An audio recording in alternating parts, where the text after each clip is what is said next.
Jaguars, baby. And we gotta keep it hype. Keep it hype. Represent it for life. You know how we do it. Woo! Hey. Jacksonville Jags. We don't mean to brag, but when we on the field, we got it in the bag. Jacksonville Jags. You know how we ball. Best believe it. Got the people screaming out, Duval. Jacksonville Jags. We don't mean to brag, but when we on the field, we got it in the bag. Jacksonville Jags. You know how we ball. Best believe it. Got the people screaming out, Duval. Okay, Jacksonville Jaguars. Too much for your crew to...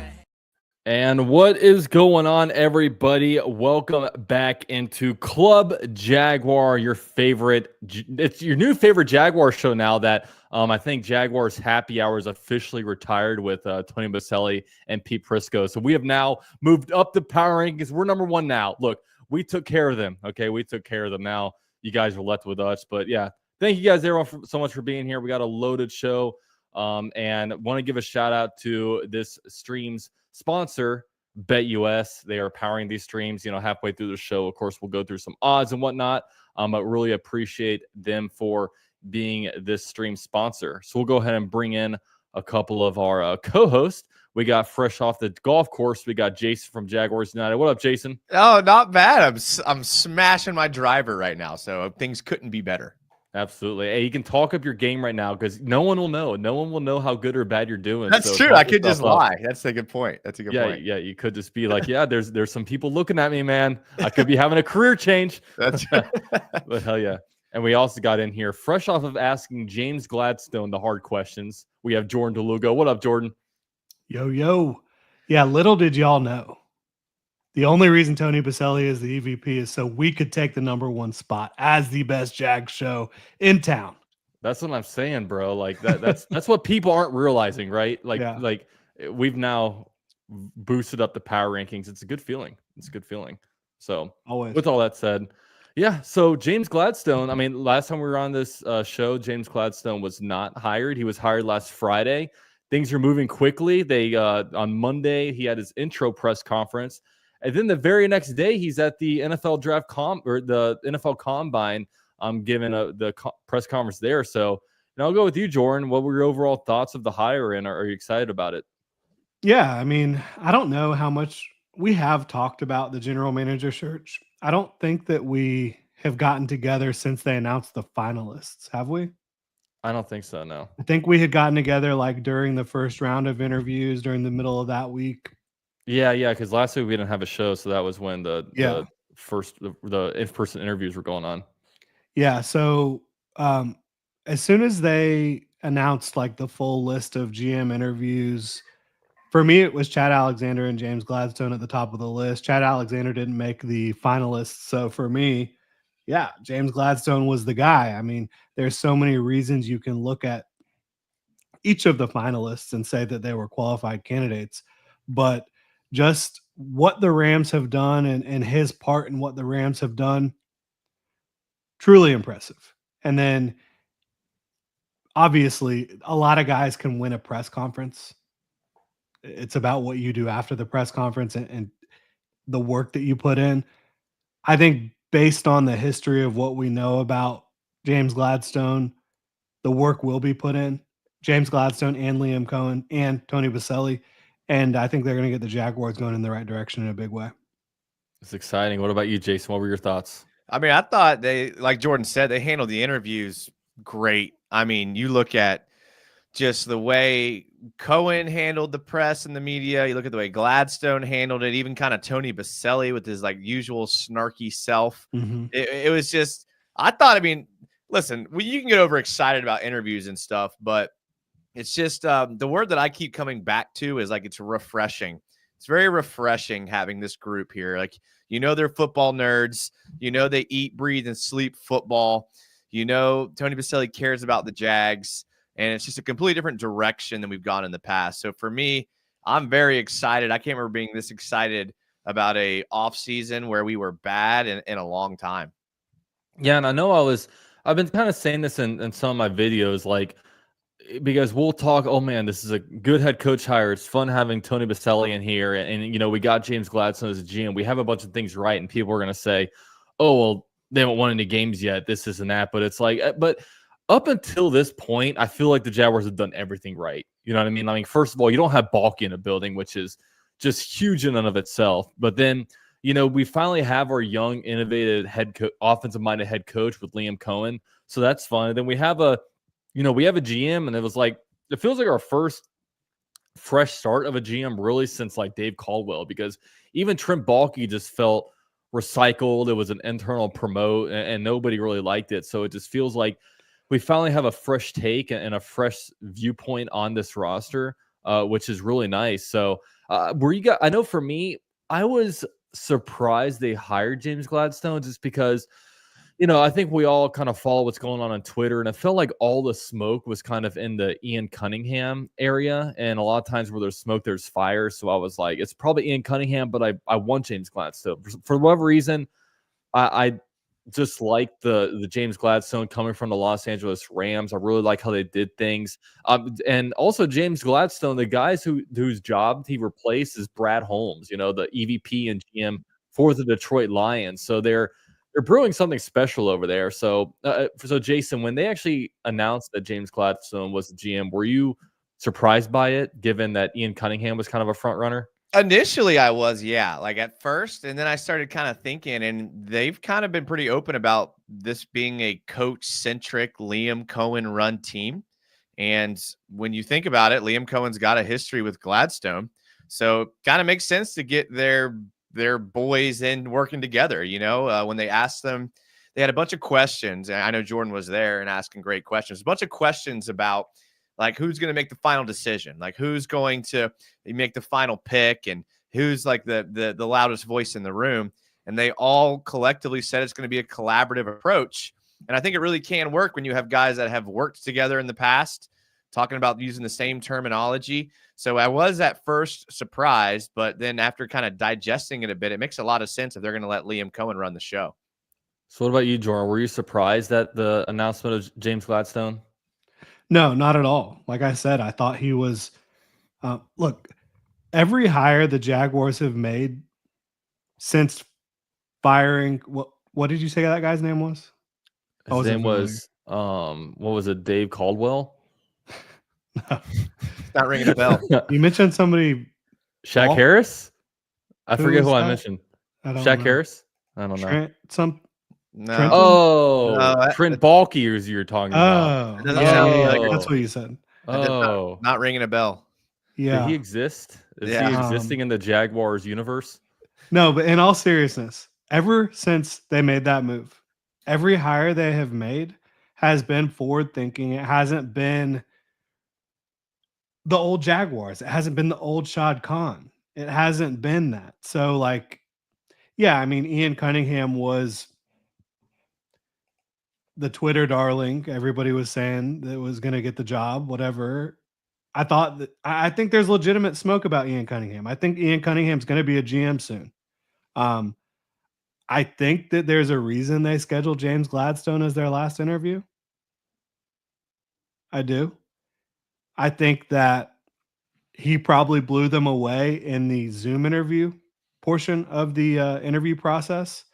And they decided, look, we're going to save this guy. And if it goes the way we expect it to go, we're going to make that offer. And that's exactly what they did. They did not take a lot of time after that. And he was the only interview on Friday. Yeah. They got all the other interviews done before Friday. Got that interview in on Friday. Made the hire. I mean, it was before the end of the workday, wasn't it? Yeah, it was like 4 p.m., 5 p.m. Really quick. It was early. Yeah. So, and I mean, that's when it was announced. They already knew it was happening before that. So, yeah, I think that they locked in on James Gladstone. And every hire they have made, in my mind, has been from a place of trying to push the envelope. Not in a negative way, but trying to get the best possible mind, regardless of how old they are, to come in and run things. And shout out to Duval Paul, who just started a YouTube channel recently, doing a great job. I see him in the chat there. Hell yeah. Yeah, I think that they're just literally just a very forward-thinking organization now, which is wild to say. Yeah. It's exciting. It's exciting. I know Jordan yourself, I saw you kind of share this within our group chat, but you got your own game on tee from Oh, yeah, there it is. with in case you guys don't know, if you live under a rock, during not Liam, but James Gladstone's press conference ended off with basically a game on. So yeah, you can order this over on gymjag.com. It'll support Jordan a lot. So definitely check that one out. But Only yeah, $30. Dang, what a steal! Only. Yeah. That's a good deal we for got a those t-shirt. comfort colors blanks. I love it. dude, I like it. I like it. Soft.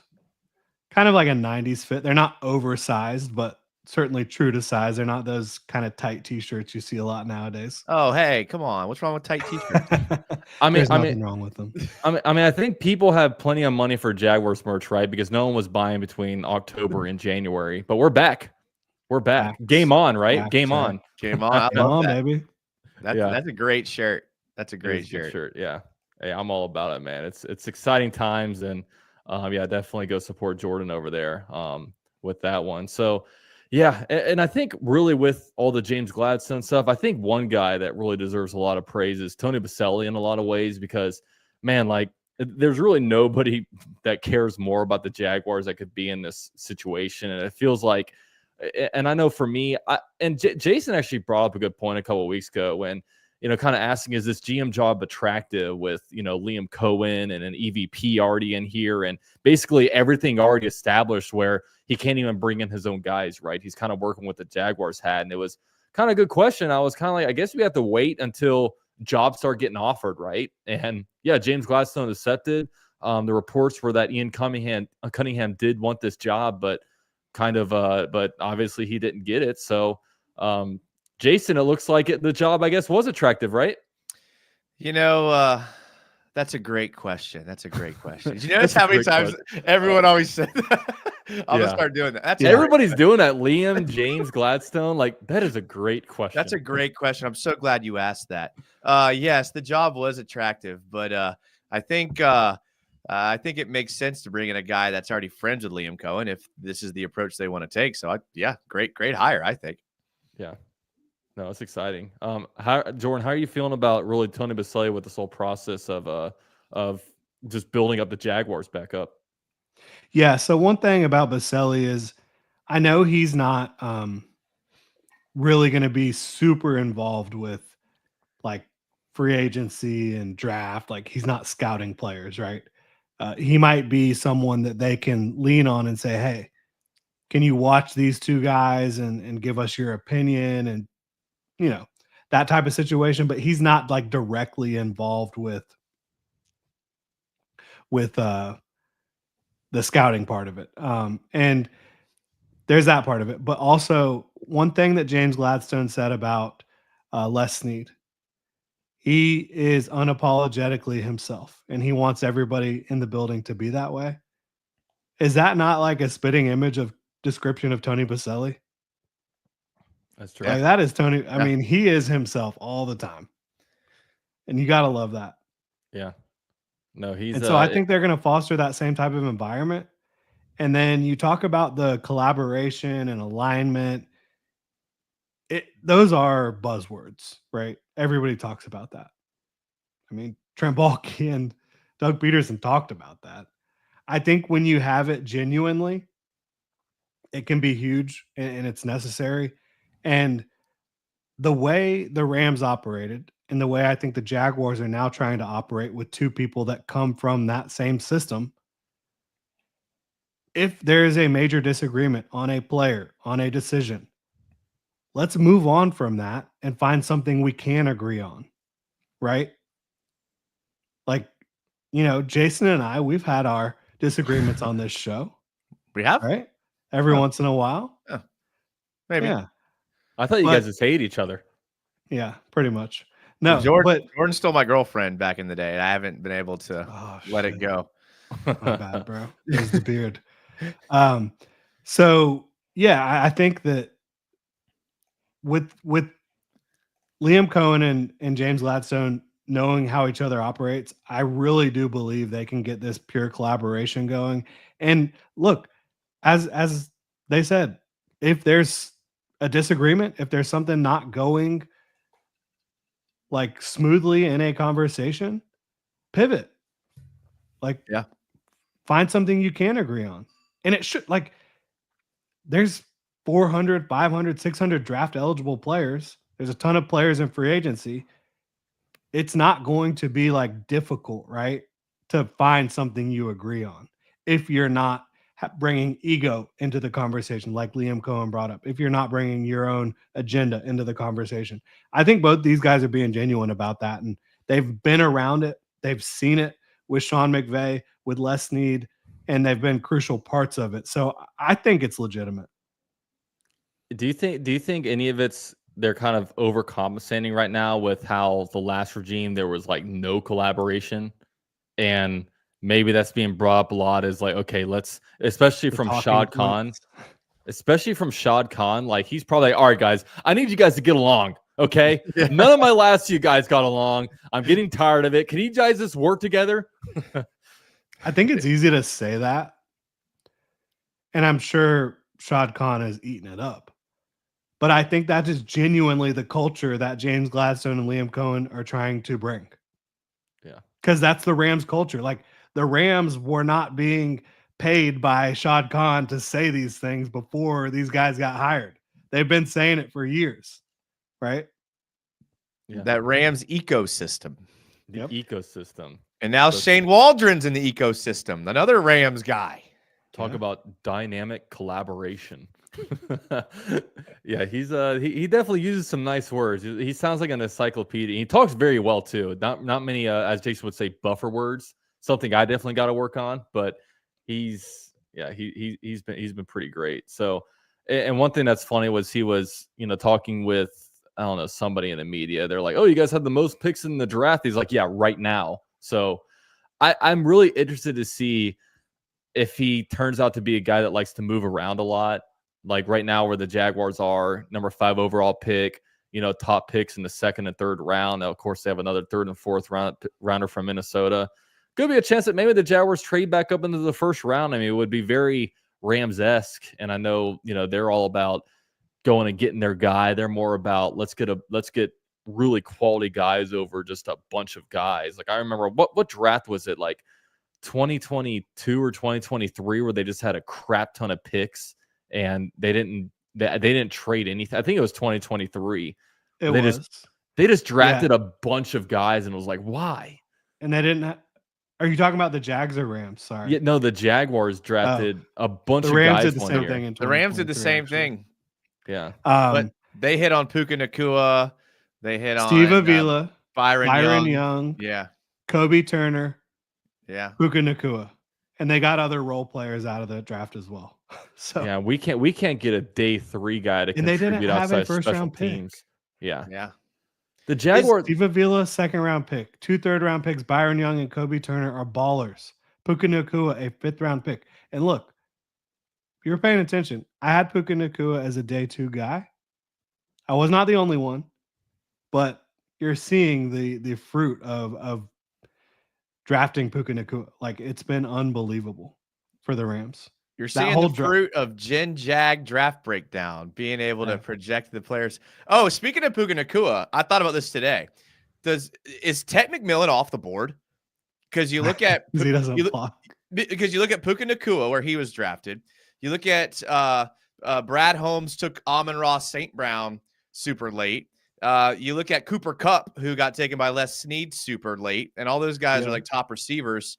So is Ted McMillan off the board because these Rams guys are like, we'll find a receiver late? Is he off the board now? I have to be honest. I would be shocked if they take a receiver in the 1st round. I would be too. I mean, especially hearing all they're saying. I mean, it really feels like trench guy. I mean, at least they're. I mean, I don't know what they're going to do in free agency. Maybe they spin to where they don't necessarily have to do it, but like we just need. And maybe the defensive line has a decent amount of youth, and there's probably nobody on the offensive line. Maybe because especially since you need interior, but maybe they do. Maybe they go out there and grab a tackle in the 1st round. But I don't know. Is there any way you guys are leaning right now? Pick number 5 overall right now? Or are you guys on the Mason Graham train like a lot of people are? Yeah, I think that's going to be that's the most likely pick. I don't think Abdul Carter's falling. And if he does fall, what a conversation that would be. And you have to be prepared for that eventuality. I don't think it's going to happen. If Travis Hunter falls, you have to be prepared for that too. But I think the highest graded player on the board outside of Ashton Genty, who is their running back, is going to be Mason Graham. What about you, Jason? How are you feeling at pick number 5 right now? That's a great question. I'm really glad you asked it. I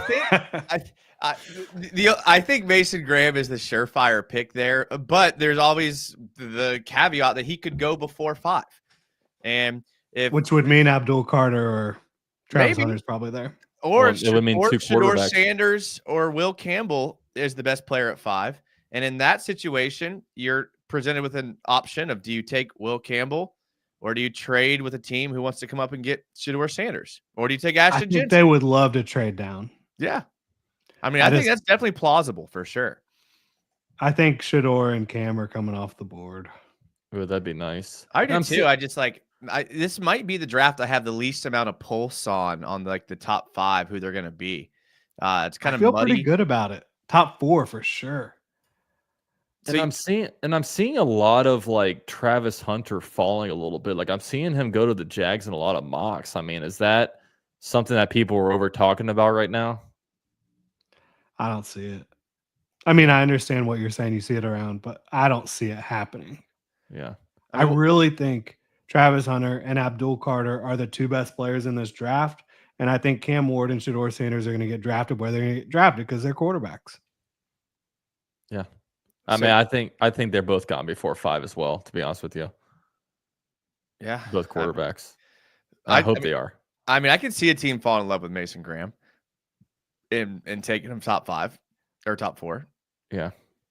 I really wonder if the Browns take a quarterback. Let's assume both quarterbacks go just for a second. That means the Titans, Giants, Browns, 2 of those 3 teams took a quarterback, right? So are the Titans drafting Mason Graham? No, I mean, in your scenario where 2 quarterbacks get taken, it's a lock, obviously, that Mason Graham or Travis Hunter will be there.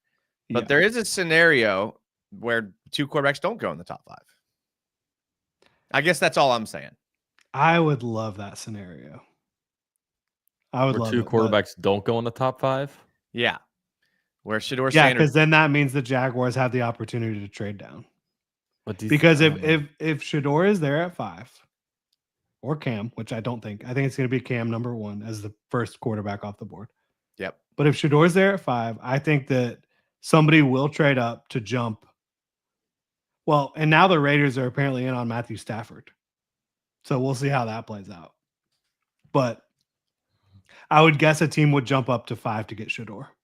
Yeah, and there's several the Vegas, I mean, who knows with the New York Jets, New Orleans Saints. I mean, I don't know if the Saints will want to do that with the kind of work that they need to be done. I don't know if they want to. They've said that Derek Carr is going to be their quarterback in 2025. They said that today. And then maybe them in Tennessee will compete. Yeah. You could see the Patriots trade down from 4 if Shedeur is still there. Yeah. That would not surprise me either. Man, you just look at it, and I mean, Titans need a quarterback. Cleveland also needs a quarterback. The Giants need a quarterback. I mean, you got to think, because you don't know where you're going to be drafting next year. Do the Titans really need a quarterback though? Like, yes, they do, but like not like.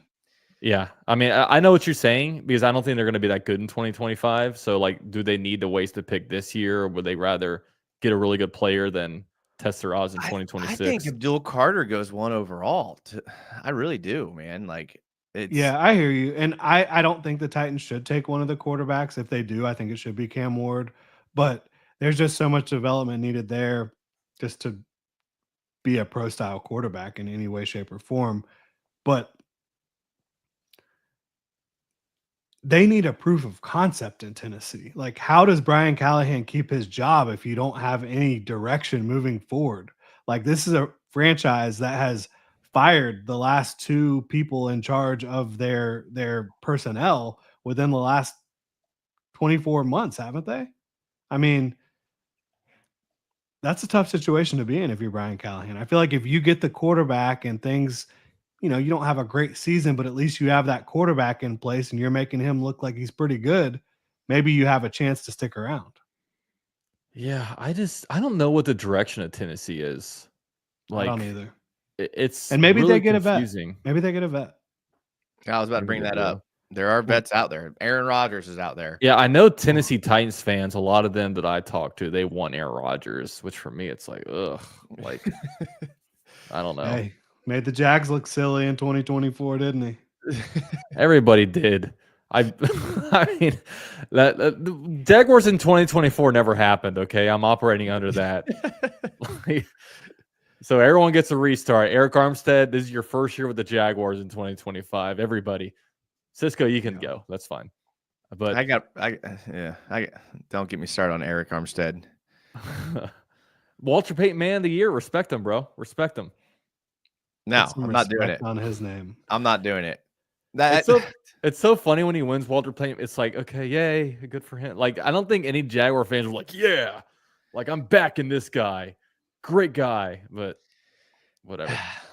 I'll just say that training staff grade that we got of 25th in the league, a lot of that has to do with Eric Armstead. I'm just gonna say that. That's all I'm gonna say. What are you worried about getting canceled? What do you mean? I'm just saying. That's all I'm saying.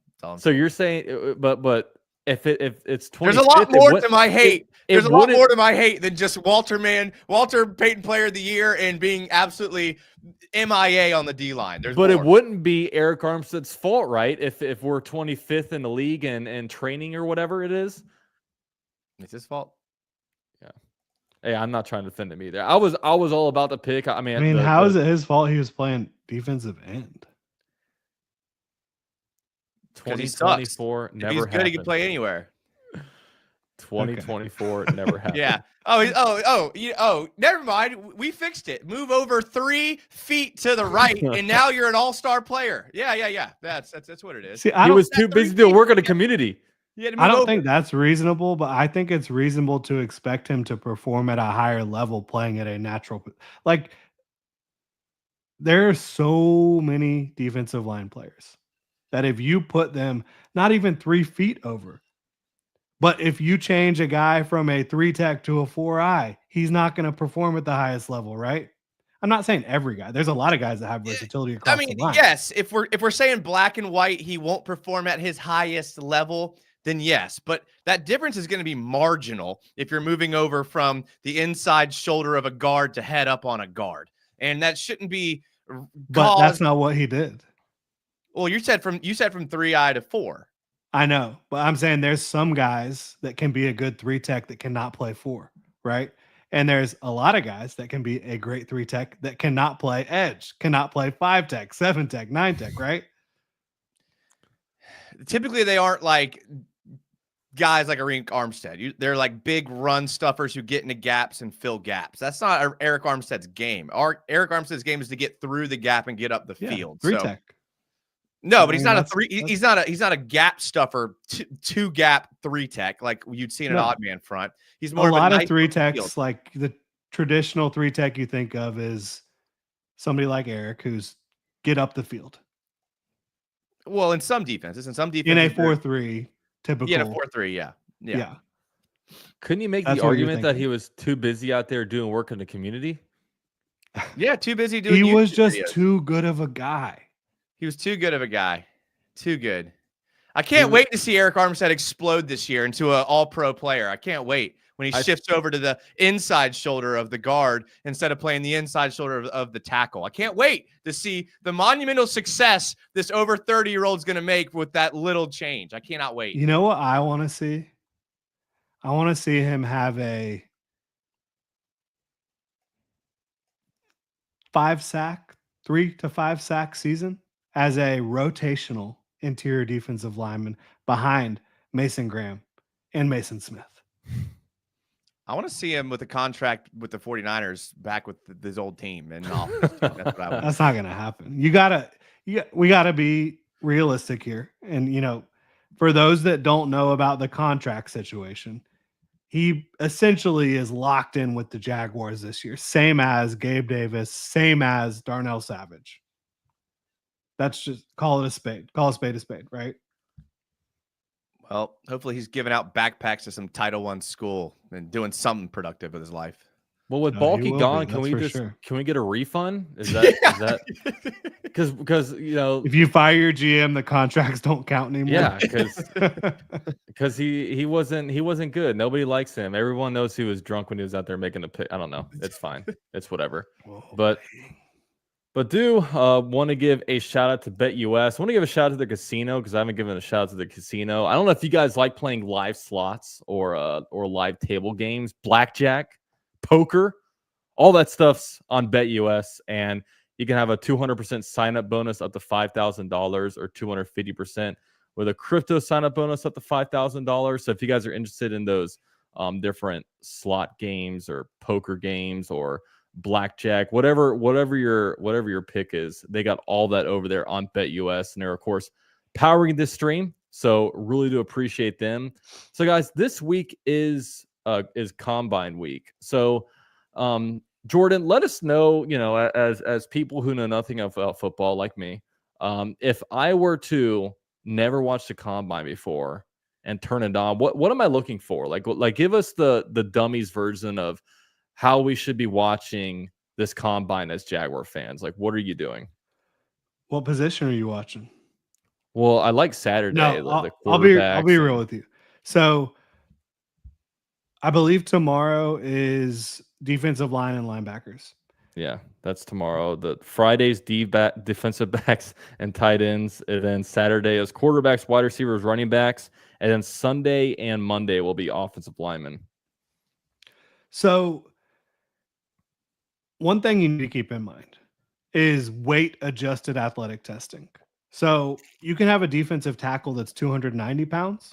You can have a defensive tackle that's 340 pounds. If the guy that's 290 runs a 4.8, that's great, right? But if the guy that's 340 runs a 5 flat, that is even more impressive.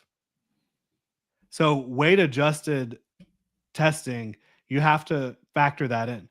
Like if a 150-pound receiver runs a 4.240 and sets the record, it's like, okay, that's very impressive. But is that as impressive as a 210-pound guy like Brian Thomas Jr. running a 4.3? No, it's not. So those are kind of things that I would keep in mind when you talk about tomorrow.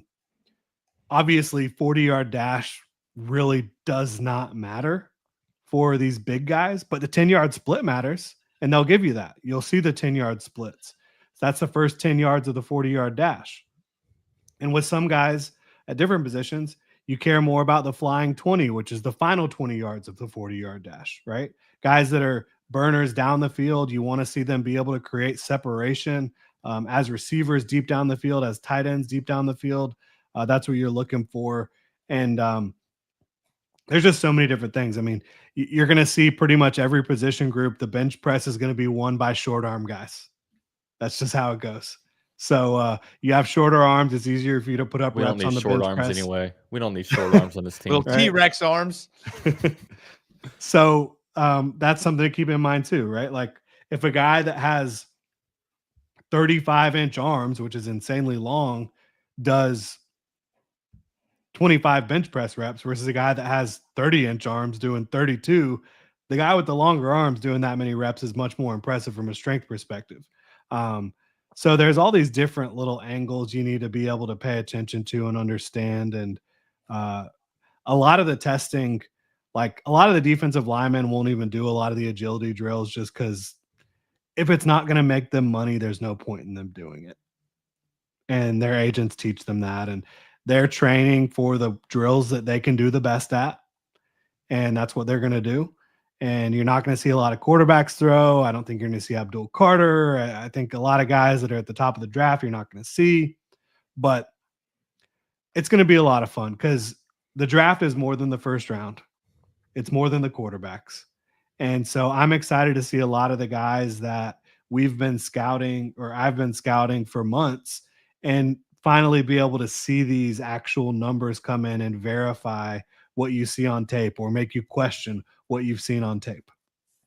Interesting.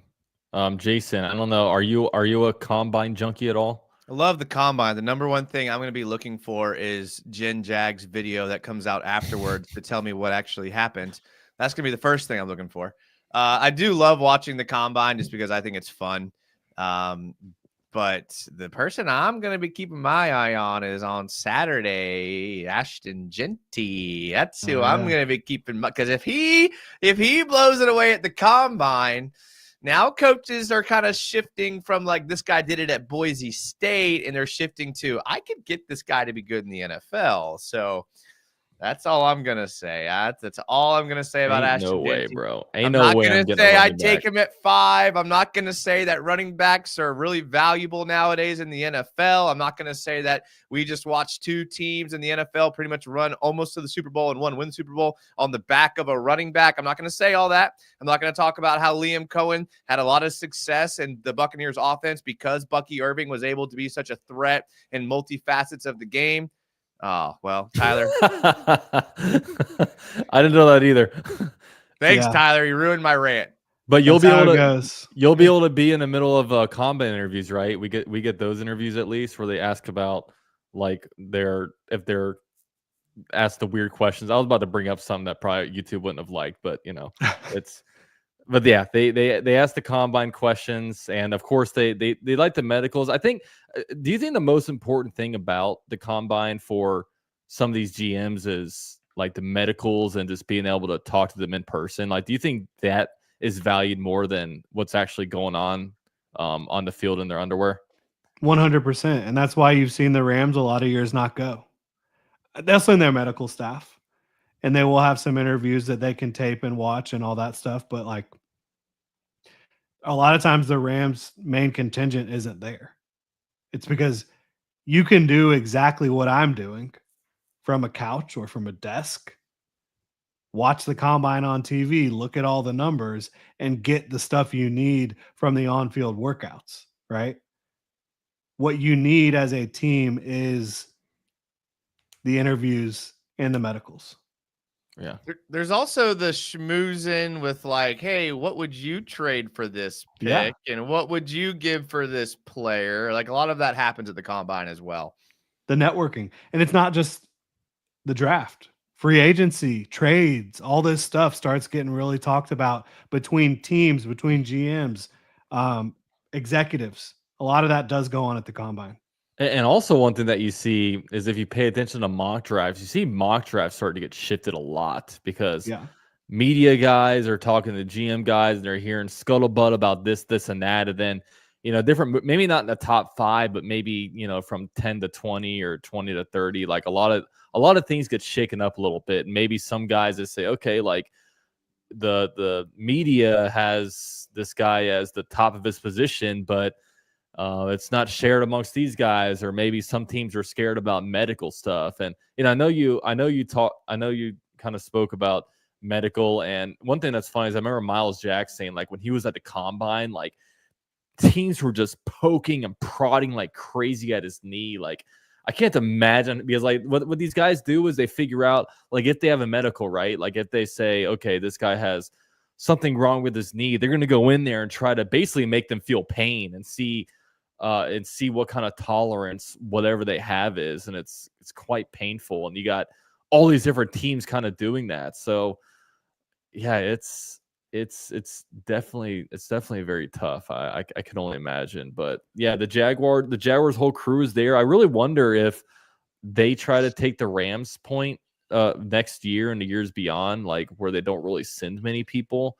Jordan, I know you spoke about that, but isn't it kind of weird to like, because when you interview a guy, it's kind of nice there to be in the same room as them so you actually feel their energy as opposed to virtually doing it, right?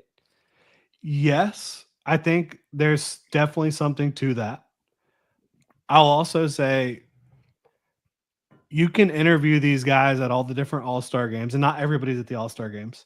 But let's say you interview most of who you want to at the All-Star games. And then you have your 30 visits. And then you also have whoever is there at the combine for you doing some interviews that you can watch and go through.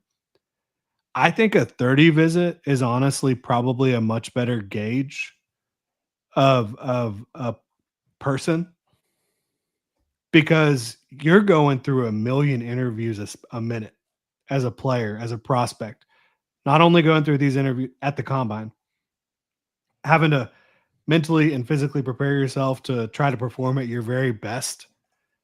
I don't think it's the most advantageous situation to get guys to really understand who guys are, interviewing them at the combine necessarily. Interesting. What do you think, Jason? Yeah, I mean, think back to the success we had interviewing Justin Blackmon and how much we learned about him in those cycles. But I do think that, I mean, when you look at James Gladstone's history, I mean, he came up through college scouting. So whatever system he's doing, it's obviously worked in the past. I don't know what his future plans will be, but I'm okay with whatever he decides because he's obviously good at evaluating college talent. And so whatever formula he has, I'm okay with at this point. Yeah. So it'll be definitely leave it up to him. But one thing I want to get into next is something funny popped up today. It was actually a Jaguars report card. And I always forget these exist until like every year when they actually come out. And spoiler alert, the Jaguars did not do very well. The Jaguars, whoop, I got the wrong screen. Let me move this over. Boom. Okay. So Jaguars did not do very good. Okay. They got 18th out of 32, which I mean, I guess it's middle of the road, but like they're not scoring well in a lot of these categories, right? Treatment of families, 31. So how about treatment of fans? Why is it treatment of fans on there? Well, this is funny because it's like the Jaguars provide daycare during home games. Like, okay, like, so is Marissa just gonna drop the baby off while she goes out there and drinks in the lounge or whatever, the Gatlinburg She doesn't Club? have to be drinking. She can just be hanging out, man. Dude, I heard she's not like us. I heard she drinks pretty. Like I heard. I don't think she was drinking this past season, bro. You heard it here first. UCF Jaguar calls Marissa Lawrence a drunk. Per sources. I didn't do it. Per sources close to the situation. Yeah, I don't think she was drinking this past year, man. Hey, I will say this about treatment of families. I went to the Jags playoff game in Kansas City in what year was that? 2022, 2023? I don't know. In Kansas City. And I didn't have great tickets. I was sitting like near the top of the stadium. And I was like in the third from the top row.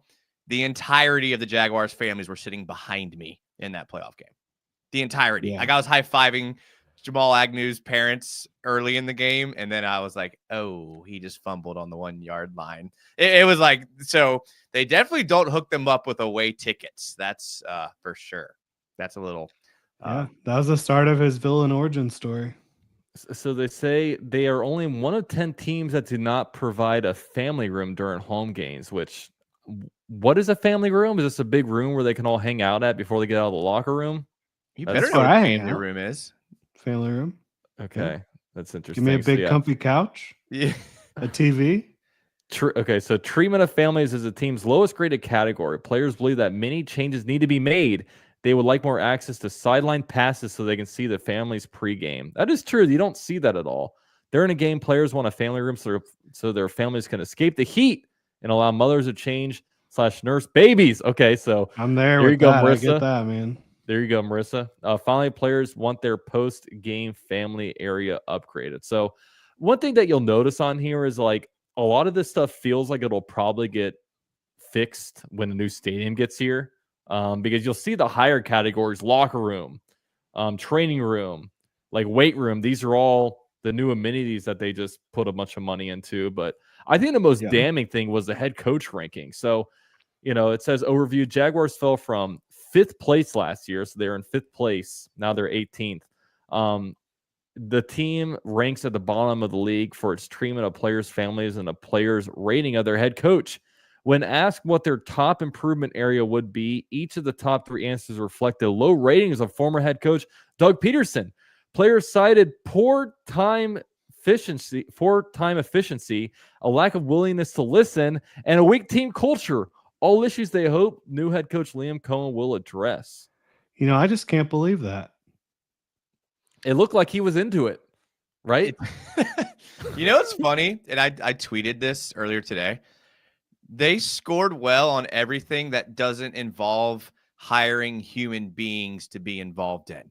Like when they just have to build it and let it be, the weight room, the training room, great grades. But when you actually have to hire people to like take care of these things, like the training staff, the coach, the nutritionist, the dietitians, all of the strength coach, all of those were like pretty middle to lower end of the league. So whoever's hiring these people.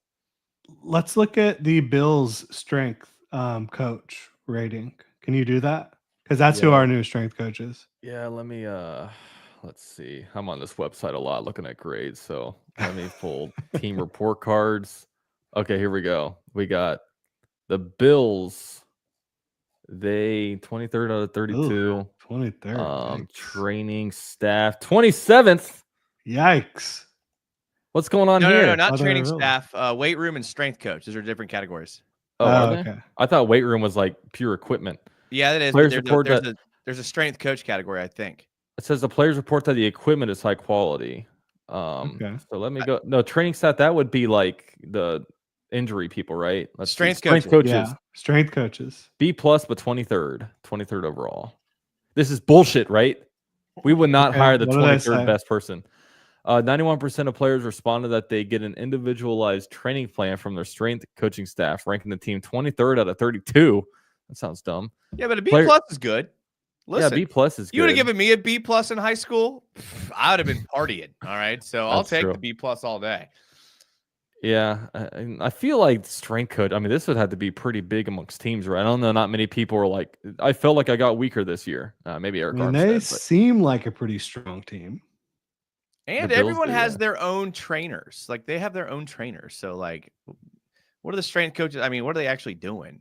I mean, the high profile guys have their own trainers. So, I mean, they don't even work out with the team. So this is like a survey of like the guys that can't afford their own trainer. Just as a caveat there. That's fair. Man, this is insane. The team travel, as mentioned, players feel travel continues to be the worst part of their experience. Players do not have a comfortable amount of space when traveling, and the travel shovel itself is full of significant dissatisfaction. Is that the Jags or the Bills? No, this is the Bills. I just thought it was funny because they're 32 with 32 in both of these categories. Well, traveling out of Buffalo, I mean, that sounds brutal. I was about to say, I wonder how much of living in Buffalo factors into these grades. Probably significantly, right? Everyone's F probably minus. depressed. They created I didn't even know F minuses exist, but that's what they get. So that's the Bills. We went off track. So Boselli is in charge of team travel now, by the way. Is he? Yeah. And he's also the one who made the call on the, moving on from the strength and conditioning coach. Yeah. And did you hear the story? Well. Did you hear his story, how he kind of explained on 1010XL when he hired a new training coach? He said at 11 p.m. the other night, he called him, once he heard he was available, and they had like a 30-40 minute conversation. And then he wanted him over there to like interview like next day, but he said like some stuff came up where he couldn't come, and he goes, oh yeah, just go to your family. I'm all about family stuff, but promise me you'll be here Monday to interview for this thing. And he was like, yeah. So then they wound up hiring him basically. But yeah, very sought after, apparently a very good strength coach. So we need more strength, I think. But yeah, Tony Boselli, he's gonna help run things, and it feels like we're in good hands. We'll miss happy hour, but it was all about making Club Jaguar the #1 Jaguar show on the web, right? We got them out of the way. Worth it. I thought it already was. I guess I was out of the loop. All they were doing was just stopping our momentum, right? And but on the real though. So yeah, we're a couple weeks from free agency. It'll be fascinating to see what the Jaguars do. They're about middle of the road when it comes to salary cap. Gonna have to make some tough decisions. You got to figure out what they want to do with Christian Kirk. I mean, it feels like they want to keep him around. I imagine maybe they come to a new number, but he might be here on some capacity. I know there's some players throwing out, oh, we should get Cooper Kupp. We should get Chris Godwin. I don't know about those things. So they'll have to make a decision on him. And I think they'll have to make a decision on Evan Ingram. I would definitely keep Evan Ingram. I know there's some talk out there about wanting to move on, but those are the real big decisions I think you have to make. Other than that, There's not really, I know a lot of people say Gabe Davis, way too big of a dead cap hit. That's not happening. Jason's boy, Eric Armstead, community man, is here to stay. He's also got a huge dead cap hit. So there's not too much to go. So, I guess Jordan, like, how do you foresee the Jaguars free agency going? Like, you think they're spending some money? You think there's any surprise cuts going on? Definitely think they're going to spend money. I don't know who could be a complete surprise cut, because you've got guys that make sense to cut. You've got guys that don't make sense to cut from a monetary standpoint. It's pretty cut and dry. I mean, anybody that they could save more money than they owe dead wise, probably is a chance they could get cut. You're talking about Ronald Darby, talking about, Andre maybe Cisco is not under contract. Okay, my bad. Bring it back. I was checking Hinge. I wasn't listening. Sorry. Well, I hope that's going well for you. Good luck, Jason. Good luck. We're both very envious right now. Yeah, I'm not. Speaking for myself. No, I'm joking. So maybe a surprise could be Mitch Morse post June 1. Would that qualify as a surprise for people? Yes. Okay. It would. I could see that if the Jags either pony up and go get a top 5 center in free agency, Drew Dahlman, or B, draft a center that they really like. Or And I C, think both start of Luke those Fortner. or C, Liam start Cohen's boy. Luke Fortner. They would save more money by just moving on from Luke Fortner. Yeah, Is that's that Liam right? Cohen's boy. Come on. Jeez Louise. Yeah. I mean, we're going to need the Bills strength coach to come in here and work him up, right? Yeah. But yeah, I mean, Kirk could be cut. Ingram could be cut. I don't think either of those would like shock anyone. As much as I'm a proponent of keeping both of them, just because like you've got them for another year and then they're off the books, just like why not put together the best receiving core you can? Who would you be more surprised was cut, Kirk or Ingram? Ingram, I would be more surprised about. You stooped him. He's broken. So Kirk, you save more money. I just wouldn't be surprised if either of them is cut. I really wouldn't be surprised. That's not an answer. But I feel like I if would you cut say Kirk, I you would can- be more surprised. You already I'm have a gonna Kirk go- on the roster, though. You have Kirk and Park Washington. If you cut Ingram, you don't just find Evan Ingram's around. I think Parker Washington is not Christian Kirk. And that could be a good thing. He's similar. He has had a lot more success playing outside than in the slot during his brief time on the field for the Jaguars. B, Brenton Stearns is a good football player. And you have to factor in Rams and the Bucks didn't They like really blocking tight ends. They weren't tight end centric. I mean, Cade Otton was the best tight end out of both of those franchises. Yeah, I mean Higbee, but they like guys that can be multiple, guys that can line up in line a little bit more.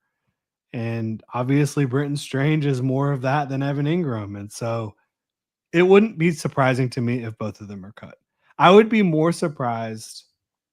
How about this? I would be more surprised if they're both on the roster than if they're both cut. Ooh, a spicy take.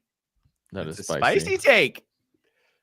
Yeah. And I like both of them, but I just think I think Trevor neither of them is expendable at all. Trevor liking Kirk and Ingram inexpendable. Ingram kind of being a really a receiver, even though he is a tight end. Yeah, I mean, Cohen used a block, like a legit fullback, and put him on the roster as a tight end last year in Tampa and used him effectively. So that's what stumps me, because I don't think Cohen's using tight ends anywhere near close the way Doug Peterson did. That's what gives me some hesitation about the tight end room. But I think Kirk's dead cap. I mean, this money you save on Kirk is so large, but then you have the Trevor Lawrence connection with Kirk. He really likes Christian Kirk. So it's going to be interesting to see what happens. Yeah, and I mean, you bring up a good point with the tight end usage because I mean, the Rams and the Bucks, I mean, they don't have tight ends built like Evan Ingram, right? They more so have the bigger blocking guys that'll slip out on a seam route every now and then. So I mean, they use them in different ways, but again, you're not just looking for that Y move tight end. You're looking for yeah, somebody with more balance. yeah. So yeah, F that'll be move tight end, interesting excuse me, not Y. because I think in exactly 2 weeks free agency starts. So yeah, I mean Yeah, it's March crazy. 10th is legal tampering. Yeah, I and I think think that's less than 2 weeks, isn't it? yeah, that's less than 2 weeks. I mean, it just feels like off season's been weird just because we just got a GM, so feels like it's been kind of moving in slow motion. But it's good, man. I mean, I don't like firing head coaches and going through this process, but I think it's been enjoyable. At least once they fired Balky, it was enjoyable, right? Because it was man, we kept hitting around. Like I was so low. I was really thinking that we had no future, and we're just gonna hope that we accidentally hire a good head coach and they accidentally get the culture right. But we finally got some good people in the building. So yeah, I know we're coming up on time, but there's two comments I want to. The point 'em out. Christian sun in his eyes, Kirk. That one got me. That one got me for a minute. I'm not gonna lie, that one got me for a Dude, minute. Timmy Devil is kind of the truth teller. When we're high on emotion, when you're feeling confident, when you're feeling good about life, Timmy Devil will be there to bring you back That to one got reality. me. That one got me. But someone else brought up T. Higgins, and there's all that smoke around T. Higgins. Y'all, any chance T. Higgins comes here? What do y'all think? I wouldn't do it. You wouldn't do it, but do you think the Jags will do it? No. Okay. I don't think the think so, Jags know they have their wide receiver one. And what they need to do is surround him with complementary players. And I'm not saying they won't go get another big time receiver, but that receiver would kind of have to fall in their laps in the draft, in my opinion. And the thing is, if you want to go out there and trade for T. Higgins, you might as well just draft McMillan at number 5 overall, right? I mean, with T. Higgins, you got to give up draft capital, and then you got to turn around and pay him, so he's allocating money in your cap. But with McMillan, it's just use number 5 pick. You got your other outside guy, and you kind of move on. I don't think either of them happen, but Or just it take the would best be. receiver at 36. But isn't there like going to be a talent gap when it comes to some good receivers in the first round, and then not the amount of day 2 receivers that we've seen in the past? I don't know. Emeka Ibuka could fall to that spot. It's That would be possible. nice. That would be nice. I mean, I think he would be great I don't think he in a falls. Liam Cohen offense. I don't think he falls. I would I love wouldn't it, be but I don't think he surprised. does. And if he doesn't, I think it makes it more likely that a really good offensive tackle or defensive end or something like that does, right? I think there's going to be a number of really good wide receivers that go off the board on day 2. By the way, Jordan, I think Christian Kirk just tweeted about you. You want to Did see he? it? I know Let me he's see. tweeted about you in the past. He says the switch up is always fun to watch. I'm the one saying that he should be on the team. This was 2 hours ago, so I don't know if he's Yeah. referring to you. Yeah, he missed He is on that referring one. to Jordan. Yeah. Dude, one time No. he was tweeting about you. I remember.